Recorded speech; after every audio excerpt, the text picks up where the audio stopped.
venez évidemment d'entendre l'annonce de notre ministre de l'Éducation, le ministre Cardi, qu'on attendait depuis un bout. Il y a quelques semaines, le ministre s'était prononcé en disant que la fermeture des écoles était prévue jusqu'en début avril et qu'on allait avoir un suivi à cet effet-là. On est maintenant début avril. On attendait justement cette mise à jour-là depuis un bout. Et on a eu l'annonce ce matin là, que c'est officiel.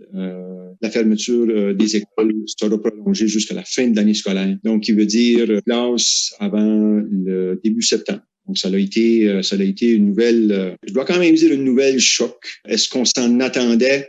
Oui, on s'était fait certains scénarios en tête, mais on avait toujours quand même une certaine espoir que les classes pourraient prendre plus vite, soit en mai. Mais malheureusement, avec la situation actuelle qui est en train de se dessiner, la province a jugé qu'elle n'aurait pas eu la chance de se tourner de bord, on peut dire, assez rapidement là, pour commencer les classes cette année. Donc, on envisage une fermeture des classes pour le restant de l'année scolaire. Donc, depuis les 2 dernières semaines, je devrais dire presque 3 semaines, on jongle beaucoup avec toutes des questions de ressources humaines, surtout beaucoup de questions autour de la petite enfance. Comme vous savez, les services de garde ont été identifiés essentiels. Donc, on a travaillé fort pour tenter d'avoir des réseaux de services de garde dans notre région. Malgré tous ces efforts-là, on se retrouve quand même avec des défis dans la région d'Edmundston où on a toujours environ 80 places qui nous manquent, surtout pour les niveaux bas âge qui nous posent défi. Donc, on sait que pour les prochaines semaines,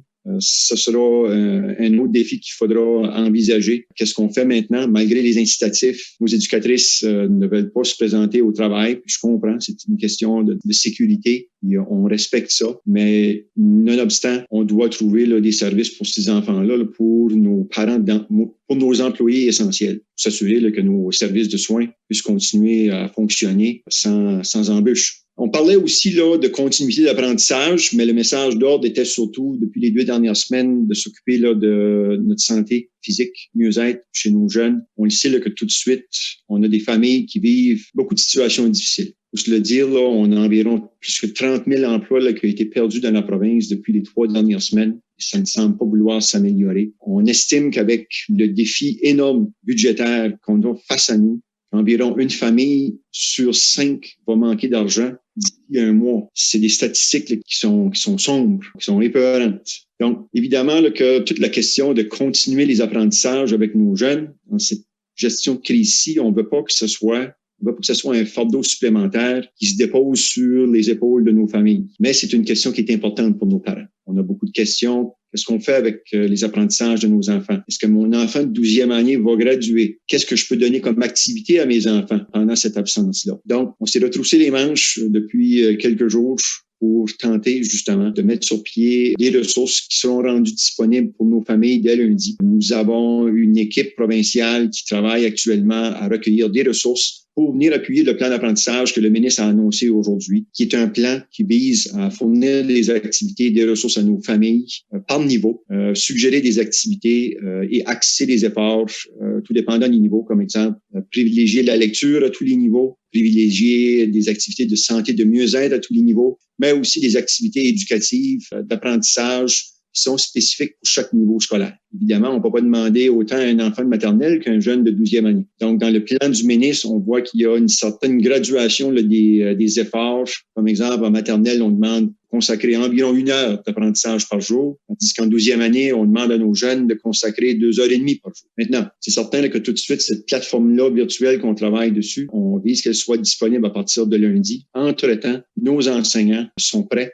Nos enseignants ont été, justement, suite à l'annonce, j'étais branché avec la majorité des enseignants. Je voulais adresser la parole personnellement à nos enseignants pour justement mobiliser nos troupes, dans le sens que tout de suite, on demande cette contribution-là de tous. Le premier geste sera d'entrer en communication. Nos profs auront à entrer en communication avec l'ensemble de nos familles, nos enfants, de tenter ce premier contact-là, un contact humain qui vise à les rassurer, qui vise aussi à avoir un certain recensement de ce qui se passe dans nos familles actuellement. Est-ce que nos familles sont disposées tout de suite à apprendre? Est-ce que nos familles sont disposées à offrir ce soutien-là à nos jeunes? Est-ce que nos jeunes sont prédisposés actuellement avec les situations qu'ils vivent? Est-ce qu'ils ont des outils technologiques? Est-ce qu'ils ont accès à Internet? Donc, ce sont toutes des questions qu'on a besoin d'avoir des réponses pour bien ensuite attaquer notre plan d'apprentissage qui va être évolutif, je peux dire, pour les semaines à venir. Donc, évidemment, on s'attend à ce que cette plateforme-là vienne appuyer les parents, les familles, les élèves pour les 2 prochaines semaines.